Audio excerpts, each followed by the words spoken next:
Minglaba and welcome to Myanmar Today. I'm Henry Zin. We've got the latest news and reports. The day has arrived. Ballot voting on constitutional amendment comes to an end. Measures and charges for passengers who commit any violation could face criminal charges amid COVID-19. Coronavirus has swamped countries around the world, and Myanmar is doing everything it can on COVID-19 awareness and healthcare services in factories. And the last report on improvement in the traditional medicine sector. All of that on this edition of Myanmar Today, but now let's take a look at what's happening in local news. Union Minister for Health and Sports Dr. Myanmar Today raised his concern about the risk of COVID-19 in the country due to the influx of Myanmar migrant workers from Thailand.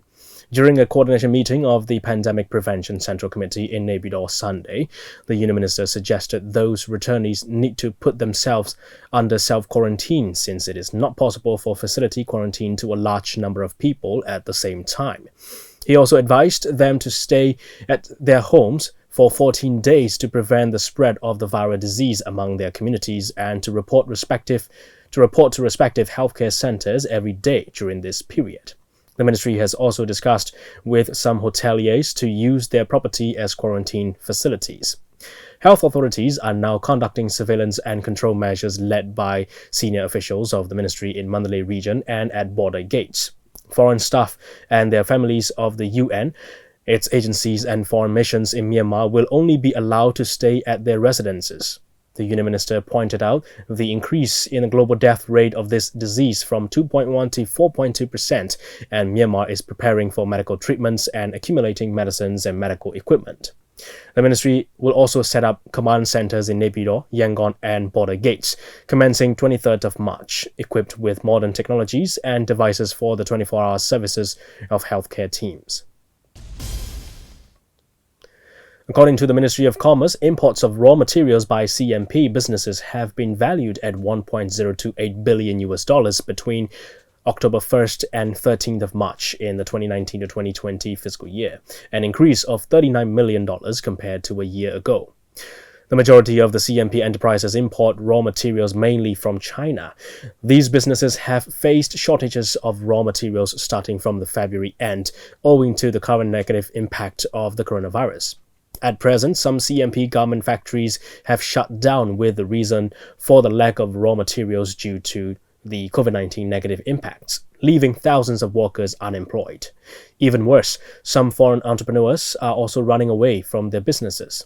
Those factories without official notification of closure will be inspected by a ground field inspection team. And Director General of the Directorate of Investment and Company Administration, U Tan Sin Luen, said the factory operators can face legal actions under the Myanmar investment law if they fail to comply with notification requirements for the closure of factories. The labor-intensive enterprises are badly battered by the COVID-19.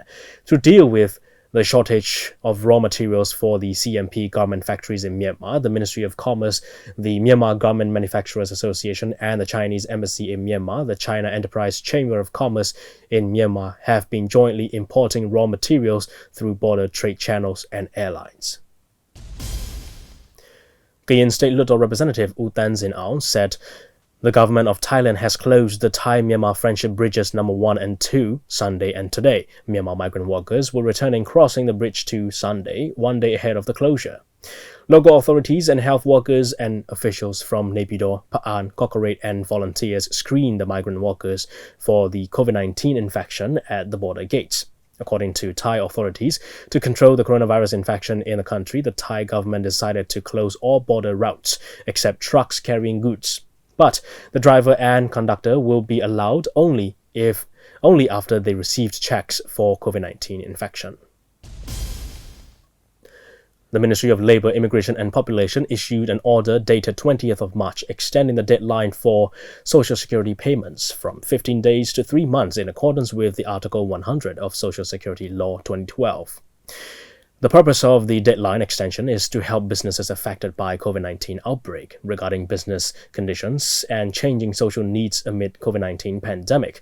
The ministry extended the deadline for Social Security payments from employers and employees to the government in accordance with paragraph number 64 of Law number 18. According to the ministry's announcement, Social Security payments which were previously paid within 15 days of respective month end now can be paid within 3 months of respective month end. The government is now not only paying loans and reducing taxes, but also extending the deadlines for Social Security insurance payments in accordance with related laws to alleviate the difficulties of businesses amid COVID-19 crisis. Well, that's all with the local news. Let's take a look at the first report on Myanmar Today. Bidangzuluto concluded the ballot voting for the second bill on the constitutional amendment on its 27th day of the regular session. After the 9-day voting, the result comes as 4 provisions out of 135 proposed provisions were approved to amend with over 75% votes in favor of Luto representatives. DJ Zin reports. After the 9 days of ballot voting on constitutional amendment, the voting on all proposed provisions came to an end on the 27th day of second Bidangzuluto's 15th regular session, which was held on Friday. The proposed provisions were comprised of 55 provisions applying to Section 436A and 80 provisions applying to Section 436B. On the last day of ballot voting, the rest 14 provisions applying to Section 436B were voted and none of the provisions were approved. ထောက်ခံဆန္ဒမဲရရှိမှုအရေးအတွက်85ရာခိုင်နှုန်းကျော်ရမရနဲ့လွှတ်တော်ရဲ့ဆုံးဖြတ်အတည်ပြုချက်တို့ကိုကြေညာမှာဖြစ်ပါတယ် The debatable issue during the discussion for constitutional amendment, which is Section 405A, failed to dismiss the term genuine from the statement, a genuine and disciplined flourishing multi-party democratic system. Moreover, it was proposed to change the state flag, but it also did not receive the required votes in favor. Another failed proposal is to dismiss the Chapter 14, which is transitory provisions from the Constitution. Under this chapter, Sections 441 to 448 are included. It was also proposed for the Section 446 and 447 from Chapter 14 to add under the Section 449 of Chapter 15. However, the provisions remained unchanged. ပုံမှန်449-ခခွေးအဖြစ်အတစ်ဖြည့်ဆွတ်မှုအတွက်ထောက်ခံဆန္ဒမဲ409မဲဖြစ်ပါတယ်ထောက်ခံဆန္ဒမဲ85ရာခိုင်နှုန်းမကျော်တဲ့အတွက်မူလအတိုင်းဖြစ်ကြောင်းကြေညာပါတယ် After the ballot voting for second bill on constitutional amendment, the result shows that out of 135 proposed provisions, 4 provisions were successful to seek approval with over 75% of votes in favor of all Luto representatives. These provisions were Section 32A and B to change the written term of disabled in Myanmar language, Section 262B1 to remove the statement from among the regional state Luto representatives or from among persons who are not Luto representatives concerned for the qualifications of the ministers of the region or state. And finally, Section 344 to change the written term of disabled in Myanmar language.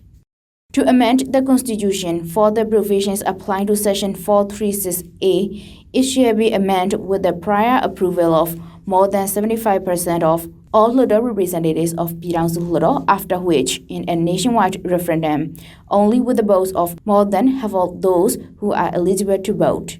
For the provisions applying to Section 436B, it shall be amended only by a vote of more than 75% of all Luto representatives of the Bidangzuluto. The approved provisions, Section 32A and B, applying to Section 436A and Section 262B1 and Section 344, applying to Section 436B. အထက်ပါ85ရာခိုင်နှုန်းကျော်ထောက်ခံဆန္ဒမဲရရှိတဲ့ပြင်ဆင်ချက်များနဲ့တက်လင်းပြီးဖွဲ့စည်းပုံအခြေခံဥပဒေပြည်ထောင်စုလွှတ်တော်ဆိုင်ရာဥပဒေနည်းဥပဒေများနဲ့အညီဆက်လက်ဆောင်ရွက်သွားမှာဖြစ်ကြောင်းကြေညာပါတယ် Bidangzuluto announced to continue the process of amending these provisions in accordance with the procedures. That's all for now. This is DJ Henry Zin from MI Radio. That's a report on ballot voting on the constitutional amendment, which comes to an end. All right, we'll next be joined by Mr. Xu Qingduo, a senior journalist from China Media Group, to have a little discussion over tightened prevention and control measures at China's borders and charges for passengers who commit any violation against those new guidelines, because they could be facing criminal charges.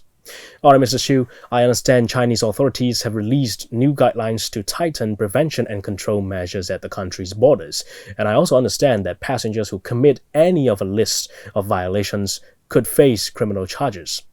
Can you give us some details on what those measures are? Well, as for the tightening measures at the border check in China, yes, it's getting tighter and tighter, let's say. For example, all the incoming passengers arriving in Beijing, including Chinese nationals, will be required to go through a 14-day quarantine at a designated place by the government. So similar measures are being implemented in Shanghai and other parts of the country. You can see this is increasing response, enhanced response to the increasing pressure, I would say. At the same time, there is a joint statement issued by the Chinese highest court, the chief prosecutor, and other departments about the conducts which affects the national health and the quarantine work. Basically, the statement listed 6 crimes punishable. So this is a further step, basically, to make sure people will cooperate with those medical workers and with the official departments, and also people will report their condition as it is. And what are the charges for the people who violate these rules and guidelines? For example, so it is punishable if you refuse to cooperate with this medical check and temperature measurement, temperature monitoring, etc. And also if you report falsely about your health conditions, that's also punishable. And you have to work with the border check workers to have your health checked, etc. So 6 conditions. If you violate those rules, and you could be criminally punished. This is mostly in response to a case not long ago in Beijing. Actually, I think it's a lady flying in Beijing from the United States. She used some medicine to reduce her fever and hide her healthy conditions to the crew of the plane. And when she arrived in Beijing, obviously she tested positive and she was received. And then together with her were her husband and son. So the husband was also tested positive. And the problem is not about them being positive. The problem is like they lied to the crew, and there is a possibility that other passengers could have got infected. If that's the case, then you have a cluster of infections. So the situation will be worsened.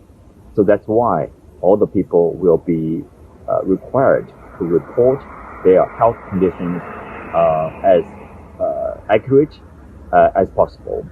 And so they are required to cooperate fully with the government agencies to make sure everything will go smoothly. This is a very important part for the prevention of the spreading of the virus.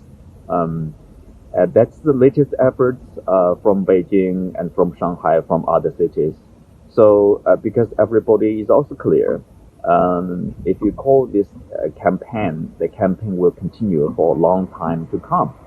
We know previously some high-risk countries like South Korea, Italy, Spain, the number of those countries are being expanded to include many more countries, for example, the United States, and many more European countries too.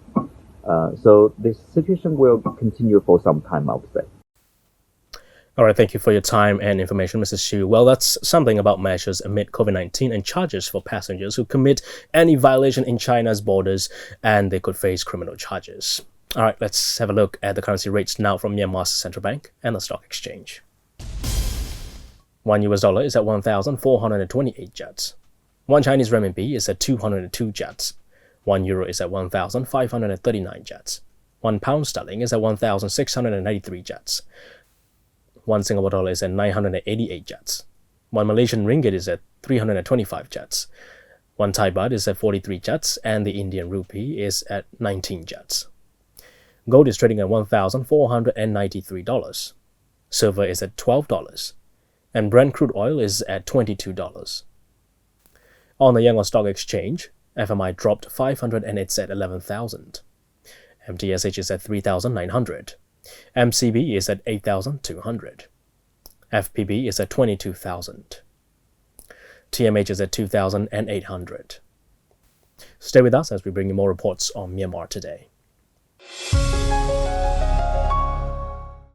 Officials from departments and committees related to the Social Security Board under the Ministry of Labour, Immigration and Population are going on inspection tours to the factories and raising awareness of COVID-19 and providing healthcare services to local workers regarding a bid to prevent the coronavirus outbreak. Sueman has the story.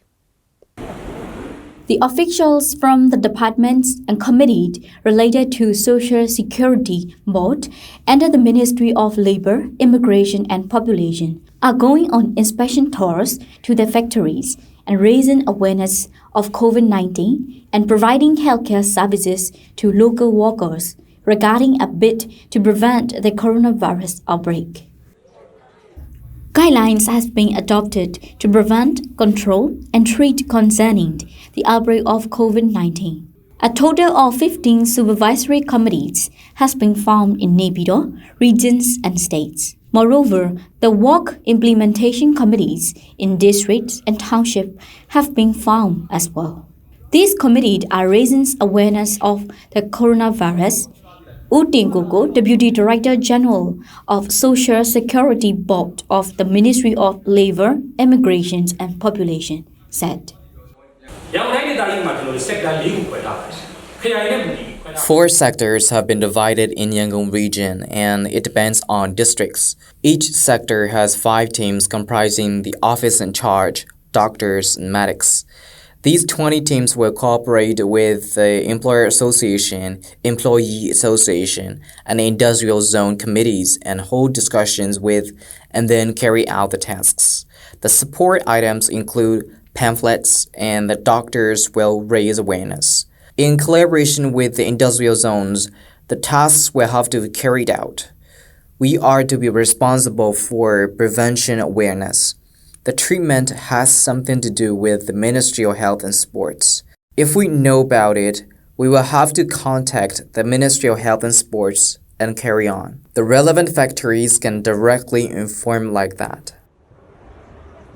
The migrant workers coming from the various parts of the country come and work in the industrial zones in the country. There are reviews that health prevention awareness measures will be effective among the workers. For that reason, health awareness measures are being beefed up starting from the middle of March. Dr. Sidule, specialist of Yangon Workers Hospital, said. The WHO announced the COVID-19 a pandemic disease. The COVID-19 spread most of the continents of the world. The death rate is 3 or 4 of 100, usually 3. It is the maximum. Similarly, the death rate of COVID is much less than that of HIV and TB. The spread speed is quicker, but the death rate is still a small number. I would like the people not to fear too much. People should live with care. The spread speed of the coronavirus is very fast. China is alone since the start of the virus outbreak, but suddenly it spread 117 countries outside China, bringing the total number of countries to 118. The spread speed is fast, but the death rate is small in number. Precautionary measures against the virus should be taken. Firstly, I would like to tell the people not to overfear in. Secondly, the people should not believe the fake news. The Ministry of Health and Sports has posted information about the virus on its official websites. The virus seems to be turning to economic and political concern besides the health anxiety, leading to untoward negative effects. That I would like to tell the people is not to believe in fake news. The governmental departments and regional organizations are working together in order to disseminate right news to the people on time and not to fear too much. These measures are designed to prevent against the infection and inform speedily if suspected people are found. Utonjai, in charge of Yangon region, Ministry of Labor, Immigration and Population said. Labor rights will be permitted in accord with the law. If the works are suspended due to the coronavirus, we will try for the rights allowed by the law. We don't know exactly the shortage of raw materials until now. It is known to us that there are enough raw materials. The Chief Minister of Yangon region also said, being over-fearful is not needed, and there is enough rice in Yangon region. Awareness measures of the COVID-19 are being taken at the factories with the use of 2 vehicles of mobile medical unit. Well, let's move on to the last report before we go to international news. Myanmar's traditional medicine strongly remains with national identity. To celebrate the significance of Myanmar traditional medicine throughout history, Myanmar Traditional Practitioners Day was held for the 5th time. Our reporters went to grab some details about Myanmar traditional medicine, so here's the report. To celebrate the significance of Myanmar traditional medicine throughout the history, Myanmar Traditional Medicine Practitioners Day was held at the Bandar Hotel for the 5th time on 8 March 2020. Myanmar traditional medicine has originated around the country since the first Myanmar Empire led and founded by King Anoyata, and many famous doctors and medicinal practitioners have risen through the ranks. Even today, with the variety and dominance of Western cultural medicine, Myanmar traditional medicine strongly remains with country's national identity and acknowledgement by any doctors pursuing in healthcare services.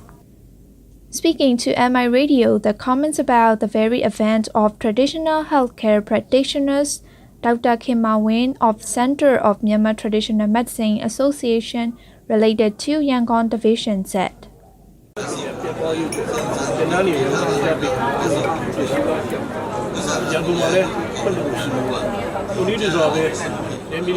Myanmar Traditional Medicine Practitioners Day has been held for 5 years in a row up to this year. The main agenda is to pay our sincerest respect to the great traditional medicine practitioners who have contributed to this traditional medicine field throughout the history of Myanmar. It is rather different from traditional paying homage ceremony, but rather a sign of significant respect to what they have done for the good of the people. When asked about what Myanmar Traditional Medicine Association is carrying out in the region, he replied to this question and said,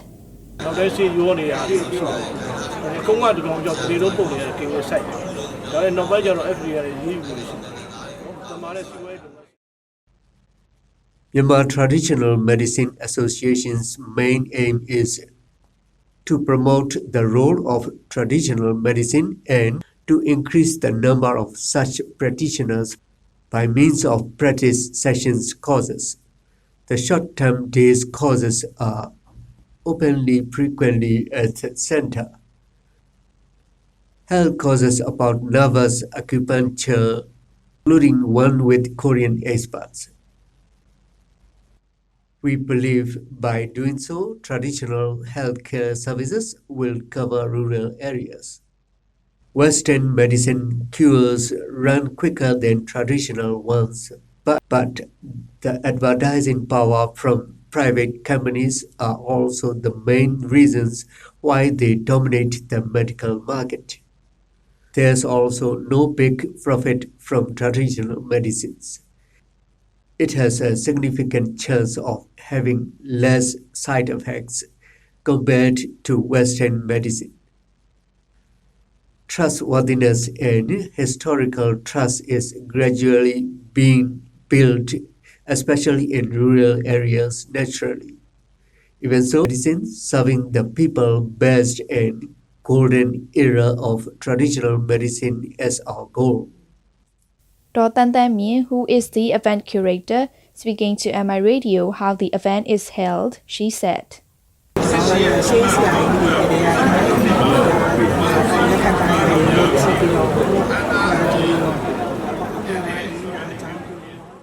The event is celebrated based on zodiac calculations since the ancient time to significantly pay respect to the past great practitioners who have contributed to the faith. Traditional medicine field is gradually improving a lot, and there's a stat to back it up. More and more academic teachings are proposed, including degrees and diplomas, plus traditional medicine universities and one-year courses. Socially, traditional medicine is widely accepted within the community, and it is really hard to find a home where any traditional medicine is not found in a home cabinet. The future of improving Myanmar's traditional medicine will look bright with more events coming up, highlighting the significance of this historical asset to the country. If so, there should be one. It's the very young practitioners that shall carry on the image of traditional medicine knowledge. That's a report on improvement in the traditional medicine sector. Well, that's all we have for today's reports, and I believe it's time for some international news now.